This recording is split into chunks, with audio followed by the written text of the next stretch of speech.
Friends, మనందరి favourite web series Mirzapur season 3 at last కి ఎలాగో రిలీజ్ అయింది.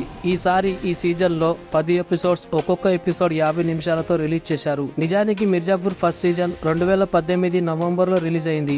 ఆ తర్వాత సీజన్ సుమారు 2 సంవత్సరాల తర్వాత 2020 అక్టోబర్ లో రిలీజ్ అయింది.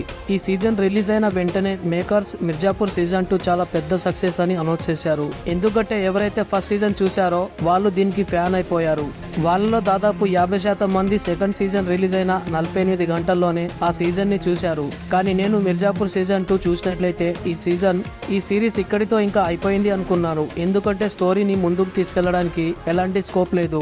కానీ ఎవరికి తెలియని విషయం ఏమిటంటే అమెజాన్ ప్రైమ్ సీజన్ 2 రిలీజ్ అయిన 1 మంత్ కే సీజన్ 3 షూటింగ్ స్టార్ట్ చేశారు. 2020 నవంబర్ లో సీజన్ 3 కి సంబంధించి అఫీషియల్ అప్డేట్ కూడా ఇవ్వడం జరిగింది. కానీ చాలా రోజుల తర్వాత అట్ లాస్ట్ ఆఖరికి 2024లో 4 సంవత్సరాల తర్వాత మిర్జాపూర్ సీజన్ 3 రిలీజ్ అయింది. స్టోరీ మాత్రం సీజన్ 2 లో ఎక్కడ ఆగిందో అక్కడి నుంచి స్టార్ట్ అయింది.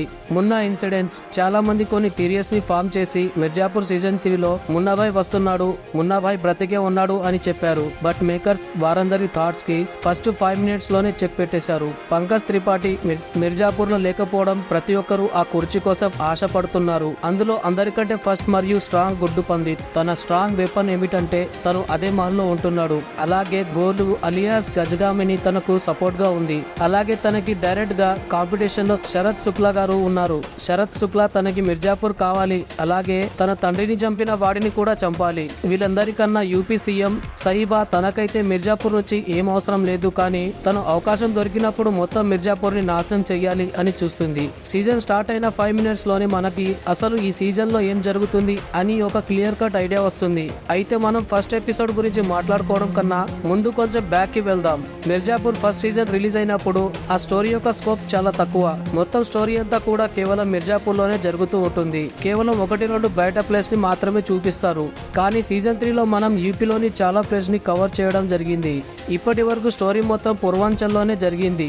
అయితే మిగతా సిటీస్ ని చూపించడం వల్ల మిర్జాపూర్ యొక్క స్క్రీన్ టైం తగ్గిపోయింది. ఎందుకంటే ఎక్కువగా బయట ప్లేస్ పైన ఫోకస్ పెట్టడం జరిగింది. కానీ స్టోరీ యొక్క మెయిన్ ప్లాట్ ఏదైతే ఉందో అది మాత్రం మిర్జాపూర్ లోనే జరుగుతుంది. ఇదంతా సీజన్ 3 స్టార్టింగ్ లోనే మనకి ఒక యానిమేషన్ మ్యాప్ ద్వారా క్లియర్ కట్ ఇచ్చారు.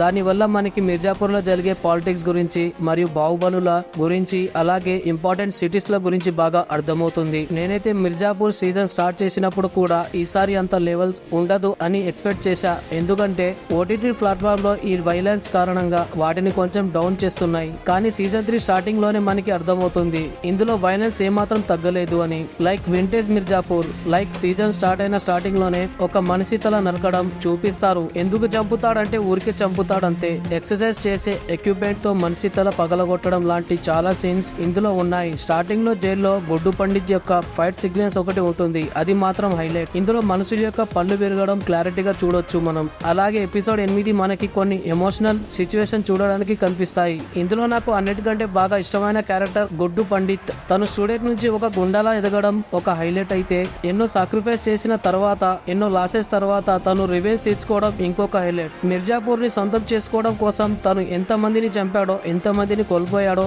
తనకే తెలుసు. అందుకే ఆ క్యారెక్టర్ ని భస్మాసుర్ అని కూడా పిలుస్తారు. ఈ మ్యాటర్ ని అలీ ఫజల్ చాలా క్లారిటీగా ప్రజెంట్ చేసి చూపించాడు. సీజన్ లో రాత్రి అయినా పగలైనా ఎలాంటి సీన్ అయినా సరే తను ఉన్నాడు అంటే ఆ సీన్ చాలా ఇంట్రెస్టింగ్ గా ఉంటుంది. స్టోరీ ముందుకు వెళ్లే కొద్దీ, ఎపిసోడ్స్ అయ్యే కొద్దీ ఒక హై టెన్షన్ అనేది మనలో పెరుగుతుంది. కొన్నిసార్లు ఇక్కడితో సీజన్ 3 అయిపోయింది అనుకుంటాం. ఆ విధంగా స్టోరీని తీసుకెళ్లారు. ఎపిసోడ్ 9 అయ్యేసరికి ఎమోషన్స్, వైలెన్స్ స్టోరీ యొక్క పీక్ లెవెల్లో ఉంటుంది. వాటి గురించి అయితే నేనేం చెప్పాలనుకోవట్లేదు, నో స్పాయిలర్స్, ఓకే.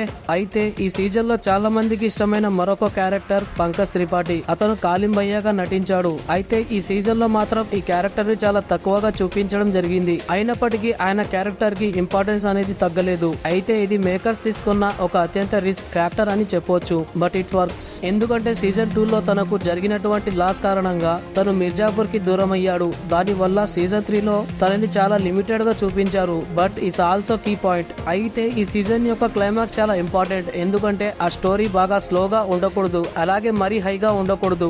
ఆడియన్స్ ని ఒక సస్పెన్స్ లో వదిలేయాలి. అయితే మిర్జాపూర్ సీజన్ ఆ సస్పెన్స్ ని ఒక హై నోట్ లెవెల్లో వదిలేసింది. మనం ఏదైతే క్లైమాక్స్ లో భారీగా జరగబోతుంది అని ఎక్స్పెక్ట్ చేస్తామో అది జరుగుతుంది, కానీ మనం ఊహించింది కాదు. లాస్ట్ లో మనకి ఎన్ని థియరీస్ మన మైండ్ లో ఫామ్ అవుతాయో అంటే మన మైండ్ పెళ్లిపోద్ది.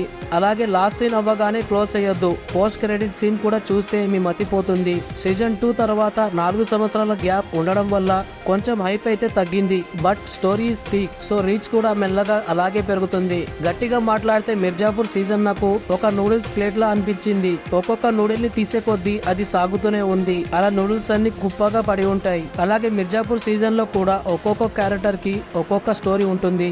అలాగే కొత్త థియరీస్ వస్తూనే ఉంటాయి. ముండవాయి లేకుండా సీజన్ 3 మొత్తాన్ని అంత ఇంట్రెస్ట్ గా చేయడం అనేది నాట్ ఏ నార్మల్ మ్యాటర్ అని చెప్పొచ్చు. ప్రతి ఒక్కరు తమ యాక్టింగ్ స్కిల్స్ ని పీక్ లెవెల్లో చూపించారు. ఈ సీజన్ లో అందరికన్నా కొంచెం ఎక్కువ హైప్ ఇవ్వాలి అంటే అది గోలు గుప్తాకి. ఓవరాల్ గా మిర్జాపూర్ సీజన్ 3 అయితే నాకు బాగా నచ్చింది. మీరు కూడా చూడండి. మీకు నచ్చితే కామెంట్ సెక్షన్ లో కింద కామెంట్ చేయండి. వీడియోని చివరి వరకు చూసినందుకు ధన్యవాదాలు. అలాగే మన ఛానల్ ని సబ్స్క్రైబ్ చేసుకోండి.